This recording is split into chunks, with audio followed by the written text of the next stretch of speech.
నమస్కారం సార్. నమస్తే. సార్ అదాని పైన యూఎస్‌లో కేసు నమోదైంది. మొత్తం ప్రపంచవ్యాప్తంగా కూడా ఒక సెన్సేషన్ క్రియేట్ చేయింది. ఒక హడావిడైతే నడిచింది. అయితే దీనిపైన కేంద్రం మాత్రం ఇప్పటివరకైతే ఎటువంటి స్పందన ఇవ్వలేదు. కేవలం బీజేపీ వాళ్ళు ప్రెస్ మీట్ పెట్టి కాంగ్రెస్‌ని విమర్శలు చేయడం తప్పితే కేంద్రం వైపు నుంచి, ప్రభుత్వం వైపు నుంచి ఎటువంటి స్పందన లేదు. అసలు అదాని అంశం పైన కేంద్ర ప్రభుత్వం ఏం చేయబోతుంది? మీరేం చెప్తారు సార్? ఇందులో కేంద్ర ప్రభుత్వ ఇన్వాల్వ్‌మెంట్ ఉంది అనేది చాలా స్పష్టంగా ప్రపంచానికి తెలుసు. ఓకే. వాళ్ళు కాంగ్రెస్ పార్టీ చేసిన విమర్శలు, రాహుల్ గాంధీ చేసిన విమర్శల మీద మాట్లాడుతున్నారు తప్ప సబ్జెక్ట్‌లోకి వెళ్ళి మాట్లాడటం లేదు. ఓకే. సబ్జెక్ట్‌లోకి వెడితే అంటే నేరుగా కేంద్రం నుంచి వచ్చినటువంటి ప్రతిపాదనలు ఇవి. రాష్ట్రాలు ఏ మేరకు స్పందిస్తాయి, ప్రతి రాష్ట్రానికి ఒక జెన్కో ఉంటుంది, ఒక ట్రాన్స్కో ఉంటుంది. జెన్కో అంటే జనరేషన్ ప్రోగ్రామ్. పవర్ను ఉత్పత్తి చేస్తారు. ఆ ఉత్పత్తిలో ఏదైనా బ్యాలెన్స్లు ఉంటే అంటే రిక్వైర్మెంట్కి ఉత్పత్తికి మధ్యలో మ్యాచ్ కాని పరిస్థితి ఉన్నప్పుడు బయట నుంచి పవర్ తీసుకోవటం అనేది జరుగుతుంది. అప్పుడు సోలార్ పవర్కి సంబంధించి వీళ్ళకు ఉన్నటువంటి ఈ అదానీ కంపెనీ నుంచి ఒక ఒప్పందం చేసుకోవాలి అనుకున్నప్పుడు వీళ్ళు అనుకున్నటువంటి రేట్ల ప్రకారం వాళ్ళు ఉన్నారా, టెండర్ వేస్తే ఏంటి పరిస్థితి, దాని మీద ఒక జడ్జిమెంట్కి రావాలి. అయితే ఇది కేంద్రం నుంచి వచ్చినటువంటి ప్రతిపాదన. ప్రతి స్టేటు దాన్ని ఆమోదించవచ్చు, ఆమోదించకపోవచ్చు. కానీ ఇన్ఫ్లుయెన్స్ జరిగింది. ఇదొకటే కాదు, ఇంకో కంపెనీ కూడా ఉంది. ఒక అమెరికన్ కంపెనీ కూడా పార్టిసిపేట్ చేసింది ఈ ప్రోగ్రాంలో. అయితే ఇప్పుడు ఆ కంపెనీ కనిపించడం లేదు. కానీ ఇన్సైడ్ న్యూస్ ఏంటంటే వాళ్ళు కలిసే ట్రావెల్ అవుతున్నారు అని. అందుకని రెండోది, ఇప్పుడు చాలామంది విచిత్రంగా ఏం మాట్లాడుతున్నారంటే అమెరికా లెవెల్లో క్రైమ్ చేసావా జగన్ అని మాట్లాడుతున్నారు. అమెరికా లెవెల్లో జగన్ క్రైమ్ చేయటం కాదు. ఈ కంపెనీ గ్లోబల్ కంపెనీ. గ్లోబలైజేషన్ అంటే అదే. క్రైమ్ అయినా, పాలిటిక్స్ అయినా, మరొకటైనా గ్లోబల్ లెవెల్లో జరుగుతాయి.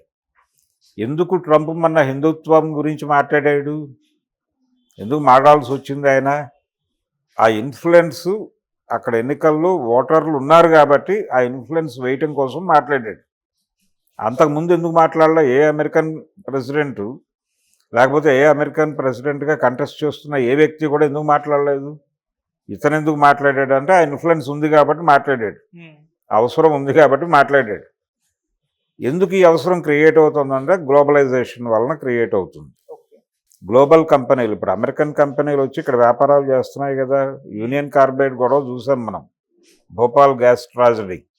అండర్సన్ అనేవాడు ధన్మని వెళ్ళిపోయాడు ఈ దేశం వదిలి. ప్రభుత్వ సహకారం లేకుండా వెళ్ళిపోడుగా, వెళ్ళిపోయాడు. అని తీసుకురావడం వీళ్ళ వల్ల కాలేదు కదా తర్వాత. అందుచేత ప్రభుత్వాల ప్రమేయం ఖచ్చితంగా ఈ స్కామ్స్లో ఉంది. ఇవి స్కామ్ అని అంటున్నాము ఈ రోజున. నిజానికి వీళ్ళు ఎందుకు సైలెంట్గా ఉన్నారు? అమెరికాలో గొడవ అయిపోతే అప్పుడు మాట్లాడదామని చూస్తున్నారు. ఇప్పుడు మహారాష్ట్రలో వీళ్ళ ప్రభుత్వం వచ్చింది అంటే దాదాపు బీజేపీ లెడ్ గవర్నమెంటే అది. ఫడ్నవీస్ సీఎం అవటం అంటే వీళ్ళ చేతుల్లో పూర్తి కంట్రోల్ వచ్చినట్టే. కాబట్టి అది కూడా ఒక రకంగా అదానికి మంచిదే. అతను ఆ ప్రభుత్వంతో కూడా డీల్స్ ఉన్నాయి అదానికి. సో అదానీ అనే వాడి కంపెనీ గ్లోబల్ కంపెనీ. అది గ్లోబల్ కంపెనీ అయినప్పుడు వాళ్ళు ఎక్కడ ఏ రకమైన ఆర్థిక లావాదేవీలు జరిపినా ప్రొజెక్షన్స్ ఇస్తారు. మేము ఇన్ని ఏరియాల్లో మా ఆపరేషన్స్ ఉన్నాయని చెప్పాలి. గ్లోబల్ లెవెల్లో ఆపరేషన్స్ ఎక్కడైనా ఉండొచ్చు. జర్మనీలో ఉన్నాయని చెప్తాడు, ఆంధ్రప్రదేశ్లో ఉన్నాయని చెప్తాడు, మాస్కోలో ఉన్నాయని చెప్తాడు. ఇవన్నీ ప్రొజెక్షన్స్ ఇచ్చుకోక తప్పదు. దీనికి సంబంధించి ఒక పవర్ పాయింట్ ప్రజెంటేషన్ ఇచ్చారు వాళ్ళు స్ట్రైట్గా. అది కదా ఇప్పుడు వివాదం అయింది. ఆ పవర్ పాయింట్ ప్రజెంటేషన్లో ఎవరెవరికి ఎలా వెళ్ళినాయి, ఎవరెవరిని ఎలా హోల్డ్ చేశాం అనేది కూడా చెప్పుకున్నారు. అంటే ఇన్ని వేల కోట్లు ముడుపులుగా వెళ్ళాయి అంటే ఇదంతా కూడా లైజానింగ్ కిందకు వస్తుంది. లంచం అనే పదం చచ్చిపోయింది. ఇప్పుడు ప్రపంచం చూడాల్సింది ఏంటంటే లంచము అనేది పాత పదం, లైజానింగ్ అనేది కొత్త పదం. లైజానింగ్ ఆఫీసర్స్ ఉంటున్నారు ప్రతి కార్పొరేట్ కంపెనీలో. అంటే ఎవరికి ఏ ముడుపులు అందజేయడం ద్వారా ఏ పనిని మనం టేకప్ చేయొచ్చు, ఏ పనిని మన కంపెనీకి తీసుకురావచ్చు అనేది డిజైన్ చేయటానికి పాత రోజుల్లో లంచం అనేవాళ్ళు ఇప్పుడు లైజానింగ్ అంటున్నారు. లైజానింగ్ అనేది చట్టబద్ధత ఉంది, దానికి లైజానింగ్ ఆఫీసర్స్ ఉన్నారు. ఈ లైజానింగ్ యాక్టివిటీలో భాగంగా పవర్ పాయింట్ ప్రజెంటేషన్స్ ఇచ్చుకున్నారు వీళ్ళు. ఈ పవర్ పాయింట్ ప్రజెంటేషన్స్లో ఎవరికి ఏ డబ్బులు ఎలా వెళ్తున్నాయి అనేది కూడా మాట్లాడుకున్నారు ఓపెన్గానే. సో అలా జరిగినటువంటి ముడుపులు వ్యవహారం ఇందులో ప్రతి ఒక్కరూ ఉన్నారు. ఒక రాష్ట్ర ప్రభుత్వం ఉంది, ఇంకో రాష్ట్ర ప్రభుత్వం లేదు అనేది కాదు. అదానికి ప్రభుత్వాలు ఎంత స్థాయి గౌరవం ఇస్తున్నాయి అనేది మనం జమ్మలమడుగు ఇన్సిడెంట్ తెలియజేస్తుంది. ఎమ్మెల్యే వెళ్ళి నేను ఇక్కడ లోకల్ ఎమ్మెల్యేని, నన్ను పట్టించుకోవట్లేదు, నన్ను బైపాస్ చేసేస్తున్నారు, స్టేట్ గవర్నమెంట్తో నేరుగా మాట్లాడేసుకుంటున్నారు మీరు ప్రతి విషయం నన్ను బైపాస్ చేసి అని అక్కడికి వెళ్ళి గొడవపడి వచ్చాడు. మా వాళ్ళకు ఉద్యోగాలు ఇవ్వండి, మా వాళ్ళకి ఇది ఇవ్వండి, అది ఇవ్వండి అని. ఇలా నువ్వు వెళ్ళి అడుగుతావా అని చంద్రబాబు నాయుడు గారు పిలిచి కోపడ్డాడు. ఇది ప్రపంచం అంతా చూసిన సంఘటనే కదా. అంటే చంద్రబాబు అనుకూలంగా వ్యవహరించినట్టేగా అదానికి. జగన్మోహన్ రెడ్డిని తిట్టే రైట్ ఏముంది ఆయనకి ఇప్పుడు? నిన్న కాక మొన్న జరిగిన సంఘటనే కదా అది. సో సేమ్ పవర్ ప్రాజెక్టే, సేమ్ గ్రీన్ తాలూకా గొడవే అది కూడా. సోలార్ దీనికి సంబంధించి అలాగే ఇళ్ల మీద పెట్టుకునేటువంటి ఇవి వేస్తారు ప్లాంట్లు, సోలార్ విద్యుత్ ప్లాంట్స్ సంబంధించి దీనికి సంబంధించిన లావాదేవీలు కొనుగోళ్ళు అవి చైనా నుంచి తెచ్చుకునేవాళ్ళు మొన్నటిదాకా. ఇప్పటికీ అదే నడుస్తోంది, చైనా మెటీరియలే నడుస్తోంది. ఈ ఏరియాలో కొత్త ఇవి ఓపెన్ చేయాలనేది వీళ్ళ ప్రోగ్రాం. దానికి సంబంధించి వాళ్ళు ఇచ్చిన రేట్లు కొంచెం ఎక్కువ రేట్లే అయినప్పటికీ, అంతకంటే తక్కువకి పని అయిపోయే అవకాశం ఉన్నప్పటికీ వారికే ఇచ్చారు కాంట్రాక్ట్. అది ఆరోపణ. ఇక్కడ డబ్బులు నష్టపోతున్నాము. ఎవరు నష్టపోతున్నారు? జనం నష్టపోతున్నారు. ప్రజాధనం అని అనుకుంటే ప్రజాధనం వృధా అవుతోంది, కానీ వీరికి ముట్టాల్సిన ముడుపులు ముట్టాయి. ఇది వాస్తవం. ఇది ఎవరున్నా ముడతాయి. తెలుగుదేశం ప్రభుత్వం రిజిడ్గా కాదు అని చెప్పగలదా? అప్పుడు ఇన్ఫ్లుయెన్స్ ఎక్కడి నుంచి వచ్చింది? కేంద్ర ప్రభుత్వం నుంచి వచ్చింది. ఎందుకు అదానిని ఓకే చెప్పాల్సి వచ్చింది? జగన్ అయినా, మహారాష్ట్ర ప్రభుత్వం అయినా, మరొకళ్ళైనా, తమిళనాడులో కూడా ఉంది ఇది. కాబట్టి వీళ్ళందరూ కూడా ఒక ప్రోగ్రామింగ్లో భాగంగా సెంట్రల్లో కూర్చోబెట్టి, సెంట్రల్ గవర్నమెంట్ ఎలా తీసుకుంటుంది? ప్రొక్యూర్ వీళ్ళది కదా. ఎక్కడికక్కడ ప్రతి రాష్ట్రానికి ఒక జన్కో ఒక ట్రాన్స్కో ఉంటుంది. ట్రాన్స్కో అంటే ట్రాన్స్మిషన్, ఉత్పత్తి అయిన దాన్ని ప్రపంచానికి పంపిణీ చేసి దాని తాలూకా రెవెన్యూ జనరేట్ చేయడానికి ఇంకొక మోడ్ ఉంటుంది. ఈ మొత్తం వ్యవహారంలో ఎక్కడన్నా లోటుపాట్లు ఉంటే ఆ లోటుపాట్లను సరి చేసుకోవడానికి ఈ కొనుగోళ్లు జరుగుతాయి. అలా జరిగిన కొనుగోలులో జరిగినటువంటి ఒక కుంభకోణం. చంద్రబాబు నాయుడు గారి రోజుల్లో కూడా పవర్ ప్రొక్యూర్మెంట్కి సంబంధించి ప్రైవేట్ కంపెనీలకు ఎక్కువ షేర్ ఇచ్చేసి వీళ్ళు ఇక్కడ జన్కోని చంపేస్తున్నారు అనే ఆరోపణ ఉంది. ఏది ఆయన ఉమ్మడి రాష్ట్ర ముఖ్యమంత్రిగా ఉన్న రోజుల్లో కూడా. ఇది కొత్త ఆరోపణ, కొత్త కేసు కాదు. కాకపోతే గ్లోబల్ లెవెల్లో కనిపిస్తోంది. ఇప్పుడు సినిమాలను మనం గ్లోబల్ సినిమాలు, పాన్ ఇండియా సినిమాలు అనుకుంటున్నాం. కేసులు కూడా అలాగే ఉన్నాయి. పాన్ ఇండియా కేసులు, గ్లోబల్ కేసులు అని. తెలంగాణకి చెందినటువంటి కవిత గారు ఢిల్లీ లిక్కర్ స్కామ్లో అరెస్ట్ అవడం ఏమిటి అన్నారు. అరెస్ట్ అవుతారు, ఎందుకంటే అక్కడ లిక్కర్ పాలసీ మార్చి టెండర్లు పీల్చినప్పుడు ఇక్కడి నుంచి లాబీలు వెళ్ళి ఇక్కడి నుంచి లాబీయిస్టులు వెళ్ళారు. ఎందుకు లాబీయిస్టులు ఇక్కడి నుంచి వెళ్ళారంటే ఇక్కడి నుంచి వ్యాపారస్తులు కూడా ఉన్నారు.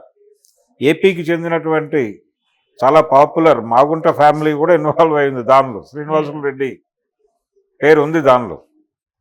కాబట్టి వీళ్ళందరూ వెళ్ళినప్పుడు వీళ్ళకి యాక్సెసిబిలిటీ ఎవరితో ఉంటుంది? ఇక్కడ లోకల్ పొలిటీషియన్స్తో ఉంటుంది. ఈ లోకల్ పొలిటీషియన్స్ ద్వారా ఇన్ఫ్లుయెన్స్ చేసే ప్రయత్నం చేశారు.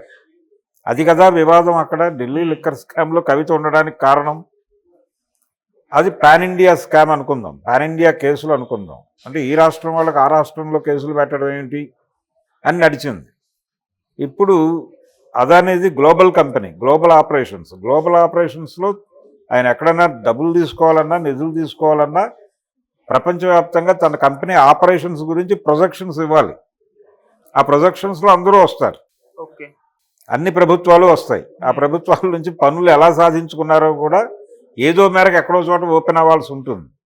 ఏ నిధులు ఎలా ఖర్చు పెట్టారు, ఏ లైజానింగ్కి ఖర్చు పెట్టారని చెప్పాల్సి ఉంటుంది. ఆ చెప్పిందే కదా కేసు అయింది ఇప్పుడు. కాబట్టి గ్లోబల్ కేసులు కూడా మనం భరించాలి. గ్లోబలైజేషన్ అంటే ఇదే.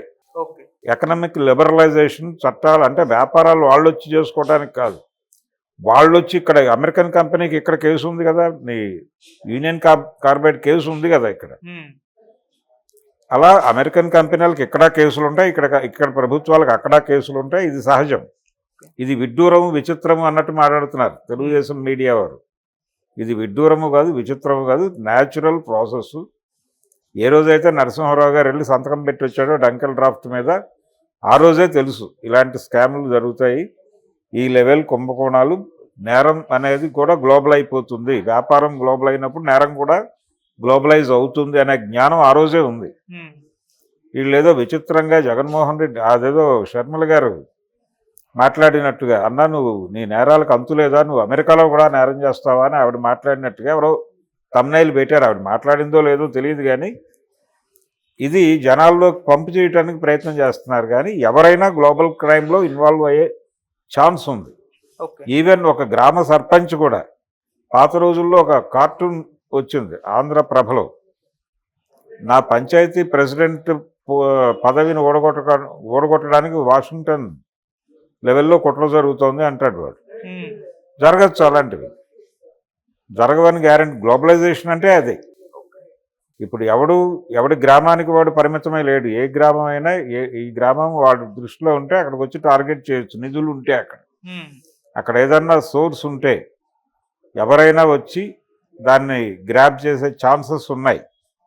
దీన్నే గ్లోబలైజేషన్ అంటారు. ఇదే గ్లోబలైజేషన్ ప్రమాదం అంటే ఇది.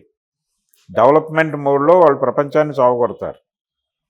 అదే జరుగుతోంది. అందుకని కంగారు పడాల్సింది ఏం లేదు. కేంద్ర ప్రభుత్వం వ్యూహాత్మక మౌనం వహిస్తోంది. ఇది ఒక క్లారిటీ వస్తుంది అతి సమీప భవిష్యత్తులోనే. ఇంతకుముందు స్టాక్